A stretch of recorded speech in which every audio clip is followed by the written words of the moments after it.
حدیث T V electronic media کی دنیا میں فرقہ واریت سے پاک کتاب و سنت کی ایک سچی آواز حدیث ٹی وی، جس پر آپ دیکھ اور سن سکتے ہیں قرآن حکیم کی تلاوت، نبی مکرم صلی اللہ علیہ وسلم کی شان اقدس میں خوبصورت نعتیں، عالم اسلام کے ممتاز اسکالرز کے لیکچرز، بچوں اور خواتین کی اسلامی اور روحانی تربیت کے حوالے سے خصوصی پروگرامز۔ ہم نے حدیث ٹی وی کے ذریعے اسلام کا پیغام پاکستان اور دنیا بھر کے ناظرین تک پہنچانے کا عزم کیا ہے۔ اللہ ہم سب کا حامی و ناصر ہو۔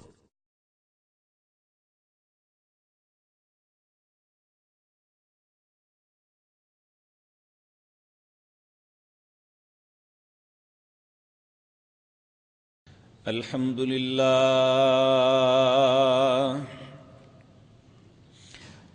لله نحمده ونستعينه ونستغفره ونعوذ بالله من شرور أنفسنا ومن سيئات أعمالنا، من يهده الله فلا مضل له ومن يضلل فلا هادي له، وأشهد أن لا إله إلا الله وحده لا شريك له، وأشهد أن محمدا عبده ورسوله، أما بعد فإن خير الحديث كتاب الله، وخير الهدي هدي محمد صلى الله عليه وسلم، وشر الأمور محدثاتها وكل محدثة بدعة وكل بدعة ضلالة وكل ضلالة في النار۔ رب اشرح لي صدري ويسر لي أمري واحلل عقدة من لساني يفقهوا قولي، اللهم انفعنا بما علمتنا وعلمنا ما ينفعنا وزدنا علما، رب أوزعني أن أشكر نعمتك التي أنعمت علي وعلى والدي، وأن أعمل صالحا ترضاه، وأصلح لي في ذريتي إني تبت إليك وإني من المسلمين۔ أعوذ بالله السميع العليم من الشيطان الرجيم، بسم الله الرحمن الرحيم۔ ألم يأن للذين آمنوا أن تخشع قلوبهم لذكر الله وما نزل من الحق، ولا يكونوا كالذين أوتوا الكتاب من قبل فطال عليهم الأمد فقست قلوبهم وكثير منهم فاسقون۔ حضرات محترم،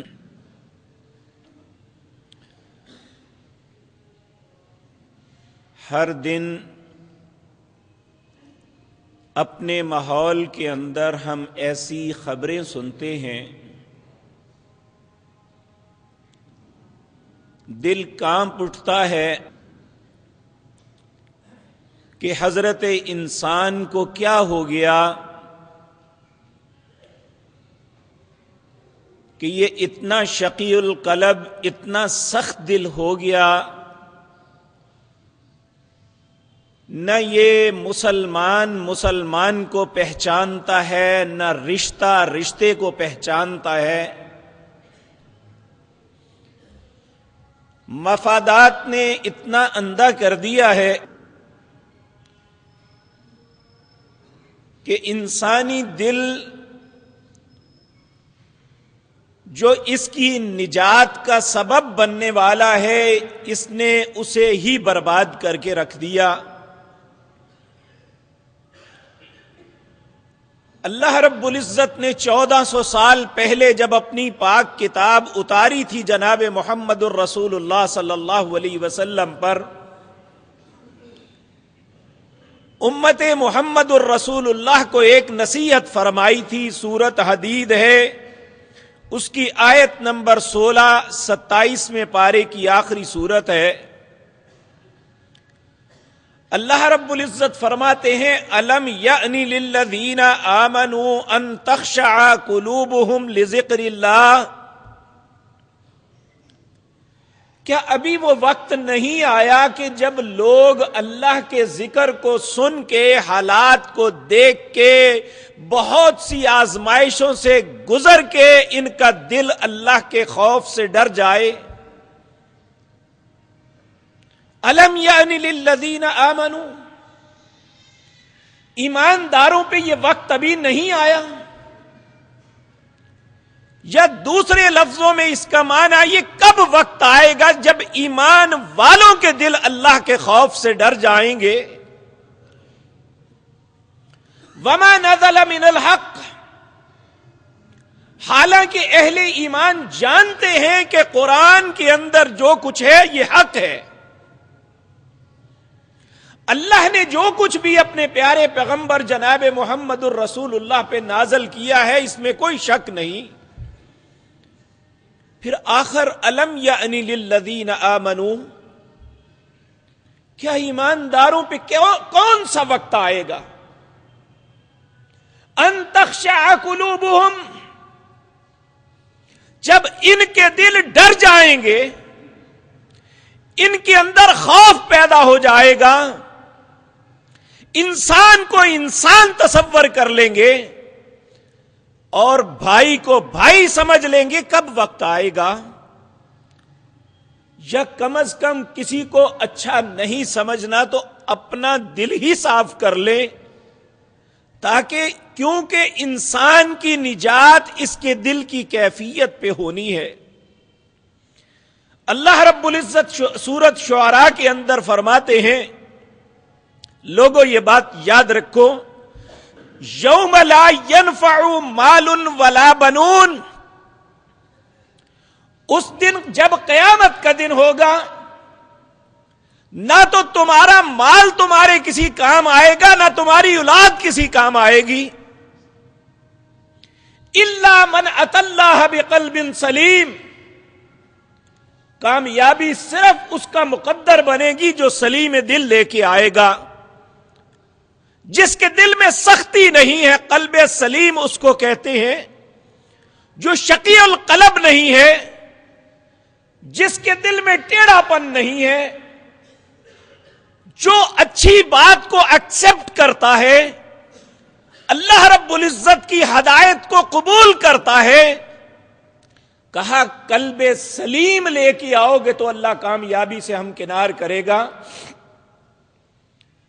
نبی مکرم جناب محمد الرسول اللہ صلی اللہ علیہ وسلم نے حجۃ الوداع کا خطبہ جو دیا، اس خطبے کے ایک شق یہ تھی، آپ نے فرمایا الا وان فی الجسد مضغۃ، لوگوں انسانی جسم کے اندر ایک لوتھڑا ہے. فرمایا اذا صلحت صلح کل الجسد، اگر وہ لوتھڑا ٹھیک ہو جائے تو انسانی سارا جسم ٹھیک ہو جاتا ہے. وَإِذَا فَسَدَتْ فَسَدَ الْجَسَدُ كُلُّهُ، اگر وہ خراب ہو جائے تو انسانی سارا جسم برباد ہو جاتا ہے. الا وہی القلب، وہ انسان کا دل ہے. آج ہم جس دور سے گزر رہے ہیں، اللہ نے ہمیں اس بات سے منع کیا تھا اسی آیت کے اندر، وَلَا يَكُونُوا كَالَّذِينَ أُوتُوا الْكِتَابَ مِنْ قَبْلُ فَطَالَ عَلَيْهِمُ الْأَمَدُ فَقَسَتْ قُلُوبُهُمْ.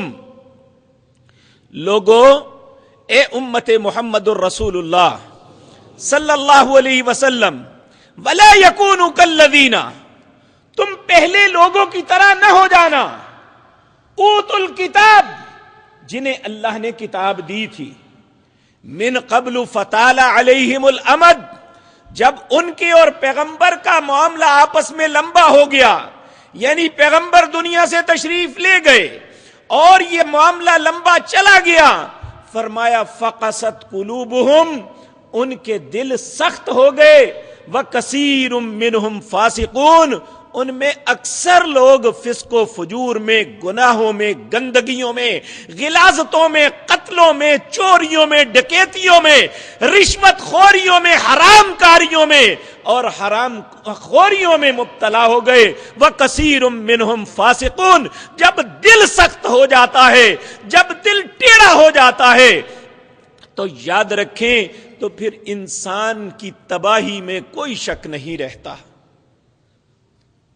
ہم سے پہلے ایک قوم بنی اسرائیل، میں کئی دفعہ عرض کر چکا ہوں، اللہ رب العزت نے اس قوم سے اتنا پیار کیا، اللہ رب العزت نے اس قوم کو اتنا چاہا کہ شاید دنیا میں کسی کو اتنی نعمتیں اور عزتوں سے نہیں نوازا گیا جتنا بنی اسرائیل کو، اور اسپیشلی جتنے انبیاء بنی اسرائیل میں آئے، حضرت ابراہیم علیہ السلام کے بیٹے اسحاق کی اولاد یعقوب سے لے کر حضرت عیسیٰ علیہ السلام تک 3000 نبی صرف بنی اسرائیل سے آئے تھے، اور ان کے ایک جلیل القدر پیغمبر موسیٰ علیہ السلام، یہ بڑی غور طلب بات ہے کہ جب موسیٰ علیہ السلام اپنی قوم کے سامنے کوئی بھی اللہ کا حکم پیش کرتے، قوم تمسخر اڑاتی اور اس میں جگتے لگاتے اور آپ کی بات کو کوئی نہ کوئی ابجیکشن لگا کے، اس پہ اعتراضات لگا کے آپ کو اذیت دیتے، کیا آج ہم بھی ایسا نہیں کر رہے کہ اسلام کا جو بھی حکم آتا ہے ہماری زبانوں سے جگتے نکلتی ہیں، ہم جگت بازی اسلام کے ساتھ کرتے ہیں، اس کے احکامات کے ساتھ کرتے ہیں اور ٹارگٹ بناتے ہیں مولوی کو۔ یاد رکھیں مولوی کا نام اسلام نہیں ہے، اسلام اللہ اور اس کے رسول کے حکموں کا نام ہے۔ جب ہم ٹارگٹ کریں گے اللہ اور اس کے رسول کے حکموں کو تو وہی حال ہوگا جو بنی اسرائیل کا ہوا تھا۔ اللہ رب العزت سورۃ صف 28واں پارہ اس کی آیت نمبر 4 اللہ رب العزت فرماتے ہیں وَإِذْ قَالَ مُوسَىٰ لِقَوْمِهِ يَا قَوْمِ لِمَ تُؤْذُونَنِي وَقَدْ تَعْلَمُونَ أَنِّي رَسُولُ اللَّهِ إِلَيْكُمْ۔ موسیٰ علیہ السلام نے اپنی قوم سے کہا، اے میری قوم، تم جانتے ہو میں اللہ کا رسول ہوں، پھر مجھے کیوں تکلیف دیتے ہو، کیوں اذیت پہنچاتے ہو؟ فَلَمَّا زَاغُوا، جب انہوں نے ٹیڑھا پن اختیار کیا، ازاغ اللہ قلوبہم، اللہ کہتا ہے میں نے ان کے دلوں کو ٹیڑھا کر کے رکھ دیا۔ انہیں عقل کی بات بھی نہیں سمجھ آتی تھی، وہ ساری دانائیاں ان کے پاس تھی۔ آج بھی آپ دیکھ لیں، یہود دنیا کی جینیس ترین قوم سمجھی جاتی ہے، لیکن حق بات انہیں کبھی سمجھ نہیں آئے گی، اللہ کے احکامات ان کی عقل میں نہیں آئیں گے۔ کیوں نہیں آتے؟ کہ جب انہوں نے اللہ کے معاملے میں ٹیڑھا پن اختیار کیا، ہر معاملے میں اعتراضات کیے، اللہ کے احکامات میں جگت بازیاں کی، اسلام کے احکامات کا تمسخر اڑایا، ان کے معاملات کو ہلکا جانا، اسلام کو کھیل اور تماشا سمجھا، تو اللہ رب العزت فرماتے ہیں ازاغ اللہ قلوبہم، اللہ نے ان کے دلوں کو ٹیڑھا کر کے رکھ دیا۔ اور امت محمد الرسول اللہ کے متعلق بھی یہ کہا کہ جب انسانوں کے دل ٹیڑھے ہو جاتے ہیں، هو الذی انزل، سورۃ آل عمران اس کی آیت نمبر 5 اللہ رب العزت فرماتے ہیں هو الذی انزل علیک الکتاب منہ آیات محکمات ہن ام الکتاب واخر متشابہات فاما الذین فی قلوبہم زیغ فیتبعون ما تشابہ منہ ابتغاء الفتنة وابتغاء تاویلہ۔ جب دل ٹیڑھا ہو جائے تو پھر اسلام کو بھی انسان فتنے کے لیے استعمال کرتا ہے۔ کہا هو الذی انزل علیک الکتاب، اللہ وہ ذات پاک ہے جس نے آپ پہ یہ کتاب حق کے ساتھ نازل کی. هو الذی انزل علیک الکتاب منہ آیات محکمات، اس میں کچھ محکم آتے ہیں، وَأُخَرُ متشابہات، اور کچھ متشابہات ہیں.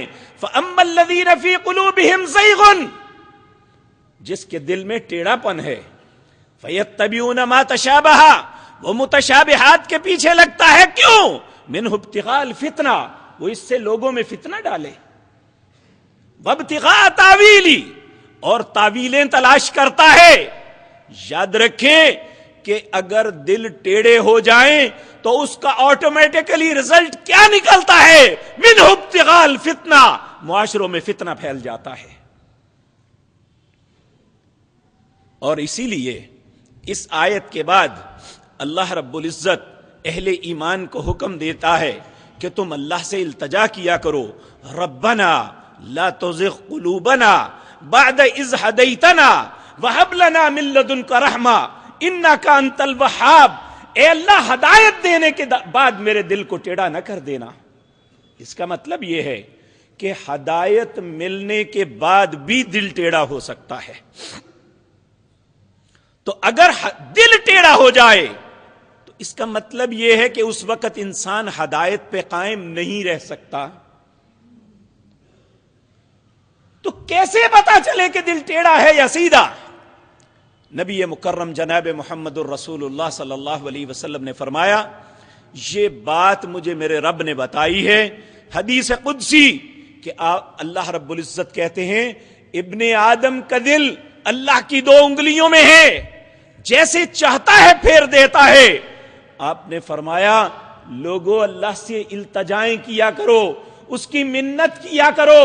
یا مصرف القلوب صرف قلوبنا علی دینک، اے دلوں کو پھیرنے والے میرے دل کو اپنے دین کی طرف پھیر دے.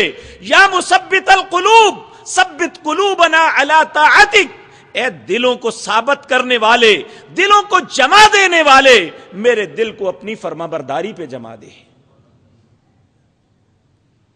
یہ کون دعا کرتے تھے؟ اس کائنات میں سب سے افضل انسان، سب سے برتر انسان، سب سے رقیق القلب انسان، سب سے اچھے دل والے انسان جناب محمد الرسول اللہ صلی اللہ علیہ وسلم. خوف زدہ تھی اس بات پہ کہ اس دل کے اندر ٹیڑھا پن نہ آ جائے. اللہ سے التجا کرتے اور ہمیں امت کو ہدایت کی کہ تم بھی اللہ کی منتیں کیا کرو. ربنا لا تزغ قلوبنا بعد اذ ہدیتنا وہب لنا من لدنک رحمہ. اے اللہ، ہدایت دینے کے بعد میرے دل کو ٹیڑھا نہ کر دینا اور میرے دل کو قائم رکھنا ہدایت کے اوپر. وہب لنا من لدنک رحمہ انک انت الوہاب، کیونکہ اسے نیکی پہ قائم رکھنا تیری ذات کے علاوہ کوئی نہیں رکھ سکتا. اس لیے میرے عزیز بھائیوں، اللہ کی منت کرنی چاہیے. اگر ہم بھی اپنے دل کا جائزہ لینا چاہتے ہیں تو یاد رکھیں اللہ رب العزت نے سورۃ انفال کے آغاز میں فرمایا کہ ایماندار جو ہیں ان کے دل کی کیفیت کیا ہے کہ ان کے سامنے جب بھی اللہ کی آیات کو پڑھا جاتا ہے، اللہ کی آیات کی تذکیر کی جاتی ہے، ان کے دل ڈر جاتے ہیں. وَإِذَا تُلِيَتْ عَلَيْهِمْ آيَاتُهُ زَادَتْهُمْ ایمانا، جب اللہ کی آیات کی تلاوت کی جاتی ہے ایمان زیادہ ہو جاتا ہے. اگر ہمارے سامنے بھی مختلف واقعات، مختلف معاملات آتے ہیں، ایک کان سے سنتے ہیں دوسرے سے نکال دیتے ہیں، قتلوں کی لائنیں لگی ہوئی ہیں، روزانہ بارود کے ساتھ انسانی لاشیں اڑ رہی ہیں، ہمیں اپنی موت یاد نہیں آتی. اس کا مطلب یہ ہے ہمارے دل کے اندر ایمان ابھی راسخ نہیں ہوا. جو ہمارے دل کے اندر نہ اللہ کا خوف پیدا ہوتا ہے، نہ موت سے ڈر آتا ہے، اور نہ موت کے بعد آنے والے معاملات کے متعلق ہمارے دل میں کوئی بات سوچتی ہے، ہماری تو آنکھ سے کبھی ایک آنسو بھی نہیں نکلا. میرے عزیز بھائیوں، اللہ رب العزت فرماتے ہیں کہ جب ایمانداروں کے سامنے کوئی تذکیر کی بات، کوئی نصیحت کی بات کی جاتی ہے، ان کے دل اللہ کے خوف سے ڈر جاتے ہیں۔ لیکن حقیقت بات یہ ہے، بنی اسرائیل کے متعلق اللہ سورۃ بقرہ کے اندر فرماتے ہیں، میں نے ان کے سامنے اتنے بڑے بڑے نشانات، اتنی بڑی بڑی معجزات پیش کیے، اس کے باوجود ان کی کیفیت کیا ہوئی؟ ثم قست قلوبکم من بعد ذلک فہی کالحجارہ، ان کے دل پتھروں کی طرح سخت ہو گئے۔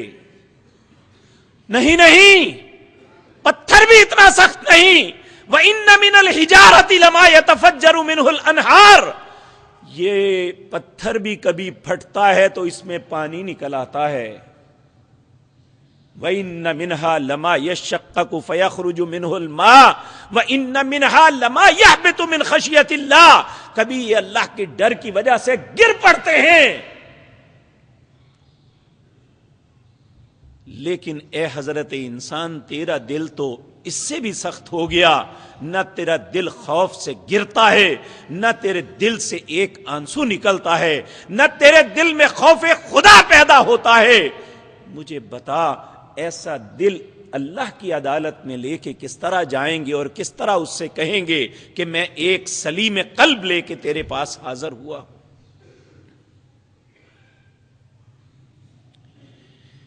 اللہ اکبر۔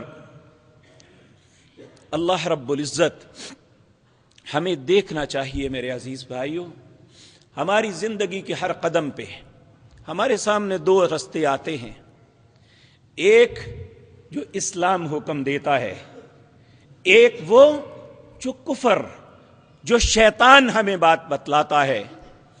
ہم اپنے معاملات میں روزانہ جائزہ لیا کریں کہ ہم کس راستے کو اختیار کر رہے ہیں۔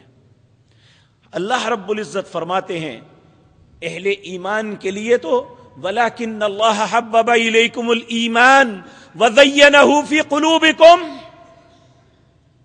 اگر کوئی انسان اپنے دل کا جائزہ لینا چاہتا ہے تو وہ اپنے دل کو دیکھ سکتا ہے کہ اللہ رب العزت نے وَلَكِنَّ اللَّهَ حَبَّبَ إِلَيْكُمُ الْإِيمَانَ، اہل ایمان کے لیے تو ایمان کو محبوب رکھا ہے، وَزَيَّنَهُ فِي قُلُوبِكُمْ، ان کے دلوں میں ایمان مزین بنا دیا ہے، انہیں ہر حلال چیز اچھی لگتی ہے، وہ اللہ کی اطاعت اور فرما برداری کو خوشی کے ساتھ کرتے ہیں۔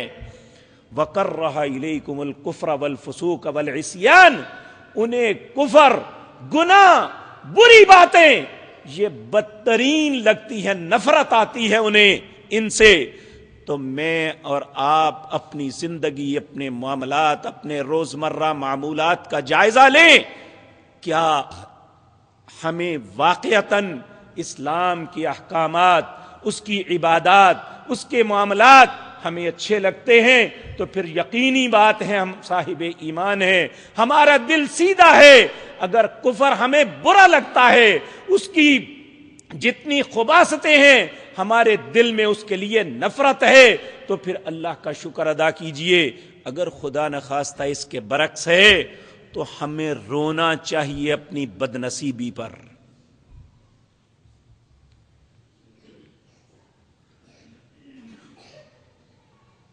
ایسی بدنصیبی پہ رونا چاہیے۔ پھر ہمیں اپنی اصلاح کرنی چاہیے، اپنے دل کی اصلاح کے لیے کوئی نہ کوئی رستہ اختیار کرنا چاہیے۔ میرے عزیز بھائیوں، یاد رکھیں اللہ رب العزت وہ اپنے فیصلوں کا پابند ہے، وہ یہ نہیں دیکھیں گے کہ ہم کتنے زیادہ لوگ برائی میں مبتلا ہو چکے ہیں، کوئی پرواہ نہیں اسے، بلکہ ایک بات رسول اللہ صلی اللہ علیہ وسلم کی سن کے انسان خوف زدہ ہو جاتا ہے۔ آپ نے فرمایا جب قیامت کا دن ہوگا، ساری اللہ کی مخلوق میدان محشر میں اکٹھی ہوگی، آدم علیہ السلام اپنی اولاد کے ساتھ آگے آئیں گے، اللہ مالک آدم علیہ السلام سے کہیں گے اے آدم اپنی اولاد سے جہنم کا حصہ نکالو، تو آدم علیہ السلام پوچھیں گے مالک جہنم کا حصہ کیا ہے؟ اللہ فرمائیں گے 1000 میں سے 999 جہنم کے لیے نکال دو۔ میرے بھائیوں، 1000 میں سے 1 بننے کی کوشش کرنی ہے ہمیں۔ اس کے لیے جد و جہد ہے پوری زندگی کی۔ ہم اپنی زندگی کو مال اور اولاد کے لیے کھپا کے ضائع کر رہے ہیں۔ یہ ایک ثانوی بات ہے۔ اپنے مال کے لیے، اولاد کے لیے کوشش کرنا یہ کوئی اسلام میں حرام نہیں ہے، لیکن ہم نے اپنے اصل مقصد کو بھلا کے ایک ثانوی مقصد کے پیچھے دوڑ رہے ہیں۔ کیونکہ مالک واضح طور پہ فرما رہے ہیں یوم لا ينفع مال ولا بنون، لوگوں یاد رکھو کوئی نفع نہیں دے گا، نہ تمہارا مال نہ تمہاری اولاد، الا من اتى اللہ بقلب سلیم، اگر میرے پاس سے کچھ لینا ہے تو قلب سلیم لے کے میرے پاس آؤ۔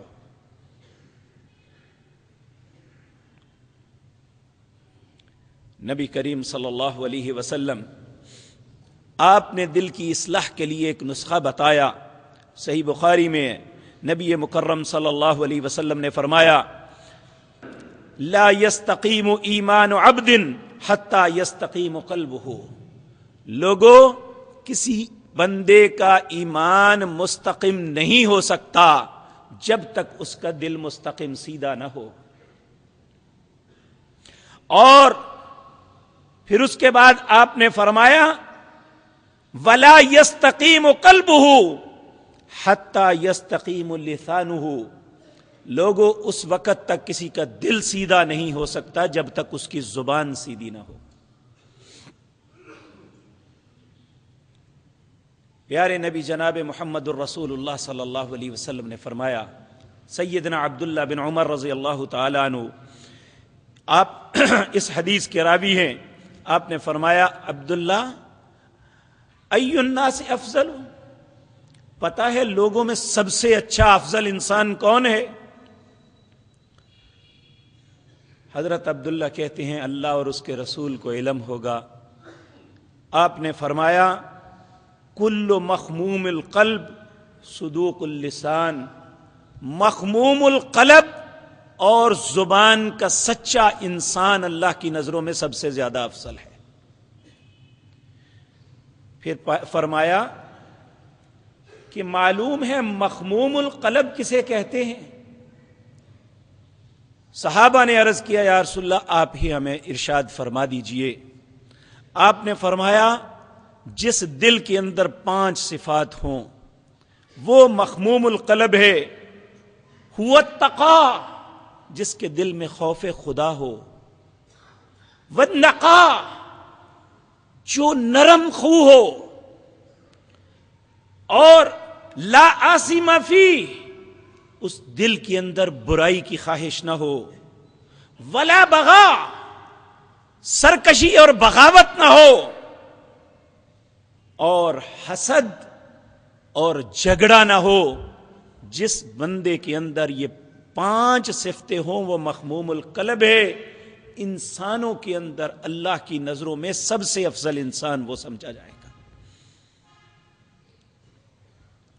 میرے عزیز بھائیوں، دل کی سختی زبان سے شروع ہوتی ہے۔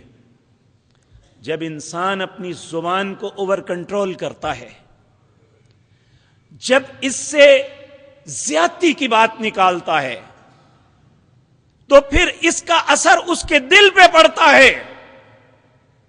فَلَمَّا زَاغُوا أَزَاغَ اللَّهُ، جب کوئی انسان اپنے دل کو ٹیڑھا کرنے سے باز نہیں آتا تو پھر فَلَمْ أَزَاغَ اللَّهُ قُلُوبُهُمْ، اللہ رب العزت پھر اس کے دل کو ہمیشہ کے لیے ٹیڑھا کر دیتے ہیں۔ اور یاد رکھو، بعض اوقات ہم یہ بات سمجھتے ہیں کہ ہم نماز پڑھتے ہیں، ہم روزہ رکھتے ہیں، ہم حج کرتے ہیں، ہم بے شمار نیک اعمال کرتے ہیں۔ یاد رکھیں ایک غلطی دین کے اندر بھی آ جائے تو پھر بھی یہ ذہن میں رکھیں اللہ رب العزت اس انسان کے دل اور اس کے درمیان حائل ہو جاتا ہے۔ سورت انفال اس کا 3 رکوع، اللہ فرماتے ہیں یا ایھا الذین آمنو، اے لوگو جو ایمان لائے ہو، استجیبوا للہ وللرسول اذا دعاکم، جب بھی اللہ کا کوئی حکم تمہارے سامنے آئے، جب اس کے رسول کا کوئی حکم تمہارے سامنے آئے، اسی وقت اسے قبول کر لینا۔ اگر اس کی قبولیت میں تردد کرو گے، اس میں تعویل کرو گے، اپنی من مرضی استعمال کرو گے، تو وَاعْلَمُوا أَنَّ اللَّهَ يَحُولُ بَيْنَ الْمَرْءِ وَقَلْبِهِ، اللہ تمہارے اور تمہارے دل کے درمیان حائل ہو جائے گا، پھر باوجود عقل و دانش کے مت مار دے گا، تمہیں احساس ہی نہیں ہوگا کہ سیدھا رستہ کون سا ہے اور میں کہاں چل رہا ہوں۔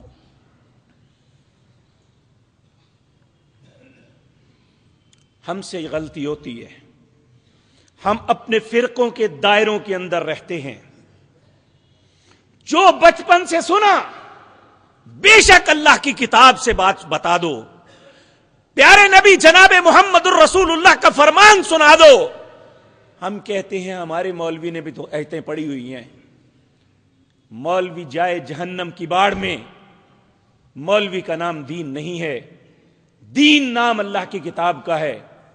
آپ اس بات پہ تحقیق کریں، اگر وہ واقعتاً اللہ کا حکم ہے تو اگر اسے نظر انداز کریں گے تو وَاعْلَمُوا أَنَّ اللَّهَ يَحُولُ بَيْنَ الْمَرْءِ وَقَلْبِهِ، اللہ تمہارے اور دل کے درمیان حائل ہو جائے گا۔ نمبر 2، اللہ رب العزت اپنے پاک پیغمبر کے متعلق یہ وارننگ دیتے ہیں، فَلْيَحْذَرِ الَّذِينَ يُخَالِفُونَ عَنْ أَمْرِهِ أَن تُصِيبَهُمْ فِتْنَةٌ أَوْ يُصِيبَهُمْ عَذَابٌ أَلِيمٌ، لوگو یہ پیغمبر میرا ہے، اس پہ جو بھی نازل ہوا ہے وہ میں نے کیا ہے، اس نبی کی مخالفت کرتے ہوئے اللہ سے ڈرنا، جس نے پیغمبر کی مخالفت کی اللہ رب العزت یا کسی فتنے میں مبتلا کر دے گا یا دردناک عذاب میں ڈال دے گا۔ فَلْيَحْذَرِ الَّذِينَ يُخَالِفُونَ عَنْ أَمْرِهِ أَن تُصِيبَهُمْ فِتْنَةٌ أَوْ يُصِيبَهُمْ عَذَابٌ أَلِيمٌ، اگر اللہ کے عذابوں سے بچنا چاہتے ہیں، اگر اللہ کے فتنوں سے بچنا چاہتے ہیں، تو یقین مانیے اس وقت جتنے فتنے ہیں ان فتنوں کے اسباب اللہ اور اس کے رسول کی نافرمانی ہے، کیونکہ اس کی اگلی آیت میں فرمایا اللہ نے وَاتَّقُوا فِتْنَةً لَا تُصِيبَنَّ الَّذِينَ ظَلَمُوا مِنْكُمْ خَاصَّةً، ڈرو اس فتنے سے جو خاص ظالموں کو نہیں پہنچے گا، سارے کے سارے اس کی لپٹ میں آ جائیں گے، کوئی اچھے اور برے کی تمیز نہیں رہے گی۔ اس کی تشریح جناب محمد الرسول اللہ نے کی صلی اللہ علیہ وسلم۔ ام سلمہ رضی اللہ تعالی عنہ آپ فرماتی ہیں میرے گھر میں پیارے پیغمبر جناب محمد الرسول اللہ تشریف فرما تھے، آپ نے یہ بات ارشاد فرمائی، ام سلمہ یاد رکھو اذا ظہرت المعاصی فی امتی عمہم اللہ بعذاب من عندی، جب میری امت کے اندر گناہوں کی بہتات ہو جائے گی پھر چاروں طرف سے اللہ اسے عذاب سے گھیر دیں گے۔ تو پوچھنے لگی اما جان اما فیہم اناس صالحون، کیا اس وقت کوئی نیک لوگ نہیں ہوگے؟ کہاں ہوں گے؟ کہا ان کا کیا بنے گا؟ کہا یصیبہم ما اصاب الناس، جو لوگوں کو مصیبت پہنچے گی وہ بھی اسی مصیبت میں دوچار ہو جائیں گے، لیکن ثم یسیرون الی مغفرۃ من اللہ ورضوان، انجام دونوں کا مختلف ہوگا۔ برے لوگ ہمیشہ کے لیے جہنم میں چلے جائیں گے اور اچھے لوگ دنیا کے فتنوں میں تو ان کے ساتھ ہوں گے، لیکن آخر اللہ ثم یسیرون الی مغفرۃ من اللہ ورضوان، اللہ اپنی رضامندی اور مغفرت کی طرف انہیں لے جائیں گے۔ اس وقت جس خطے میں ہم رہتے ہیں زبردست فتنوں میں ہیں، ہر دن کوئی نہ کوئی بری خبر ہمارے کانوں میں پڑتی ہے، لیکن اے پیارے مسلمان بھائی، اے میری عزیز بہن، ہمارے دل میں کبھی یہ خیال پیدا نہیں ہوا کہیں اس فتنے کی لپٹ میں ہم آ گئے جس طرح آج وہ ہمارے بھائی کوئی کراچی میں قتل ہو گیا، کوئی لاہور میں قتل ہو گیا، کوئی فلاں شہر میں اڑ گیا، اگر یہی باری میری بھی آ گئی تو میرے پاس کیا تیاری ہے کہ میں اللہ کی عدالت میں پیش کر سکوں گا؟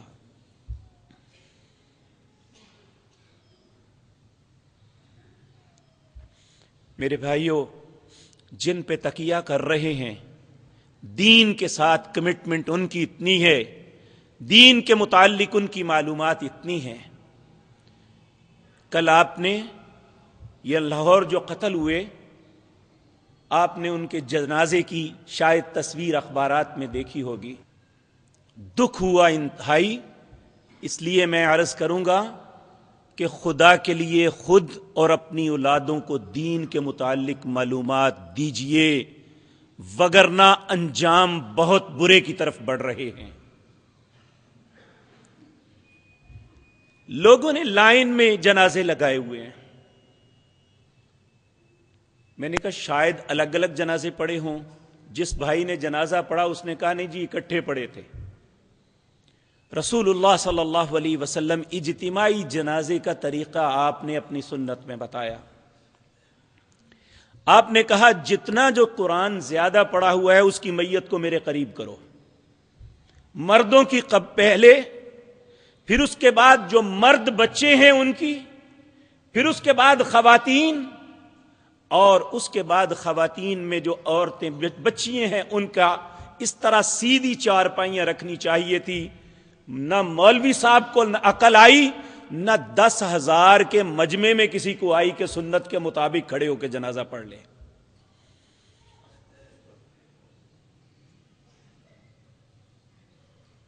میرے بھائیوں، وہ بھی ہمارے بھائی تھے، ودا ہو گئے. کس طرح کیا ہم نے؟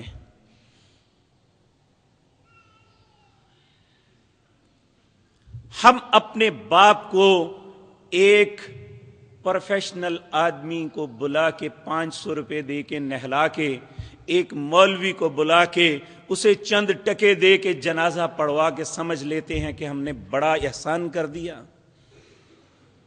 کل یہی وقت جب میرے اور آپ پہ آئے گا تو کیا کیفیت ہوگی کہ ہماری اولادوں کو بھی کچھ نہ پتا ہوا.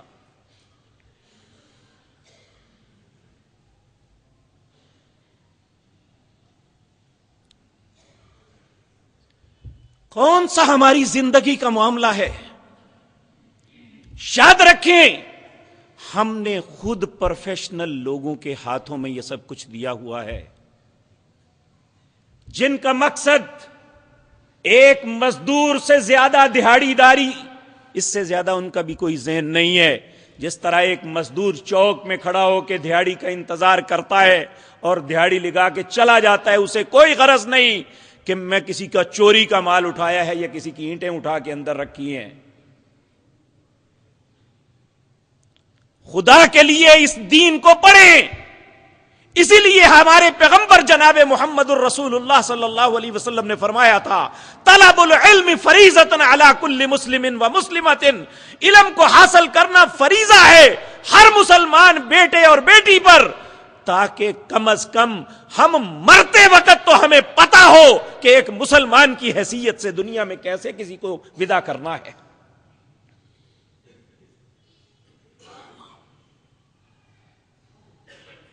ہم کسی کو کہہ تو سکیں تو تبھی کہیں گے جب خود پتا ہوگا، مگر نہ کسی کو کیا غرض.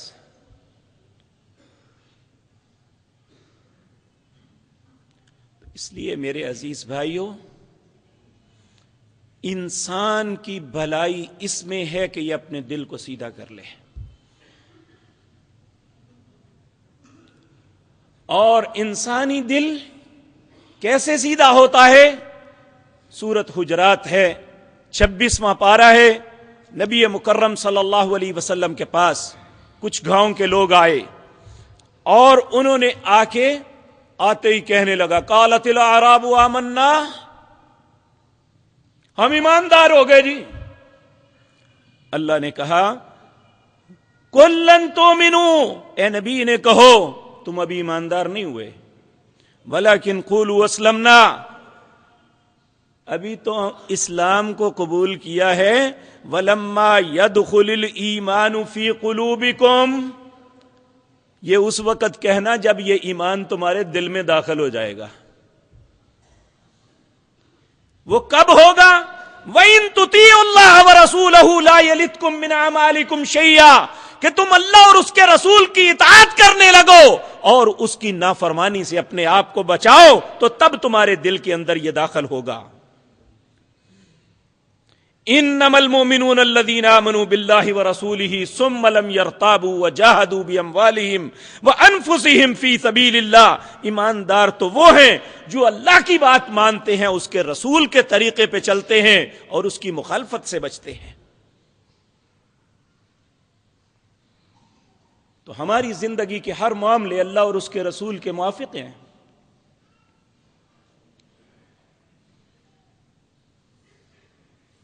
میرے عزیز بھائیوں, میں جو کچھ گزارشات کر رہا ہوں, کوئی یہ مت سمجھنا کہ میں اپنے اندر کا کوئی ساڑ نکال رہا ہوں, کیونکہ مجھے بھی الحمدللہ کوئی تکلیف نہیں زندگی میں. لیکن یہ ایک حقیقت ہے کہ ایک مسلمان ہونے کے ناطے جو کچھ دیکھ رہے ہیں اور جو اللہ کی کتاب ہمیں سمجھا رہی ہے, وہ یہ ہے کہ ہم صحیح رستے پہ نہیں چل رہے.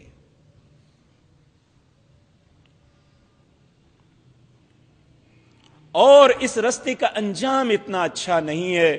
اللہ ہم سب کو برے انجام سے بچائے, ہمارے دلوں کو سیدھا کر دے. ربنا لا تزغ قلوبنا بعد اذ هديتنا وهب لنا من لدنك رحمة انك انت الوهاب. یا مصرف القلوب صرف قلوبنا على دینک, یا مثبت القلوب ثبت قلوبنا على طاعتک. اے اللہ ہمارے دلوں کو اپنی فرما برداری پہ ثابت کر دے. اقول قولی ھذا واستغفر اللہ.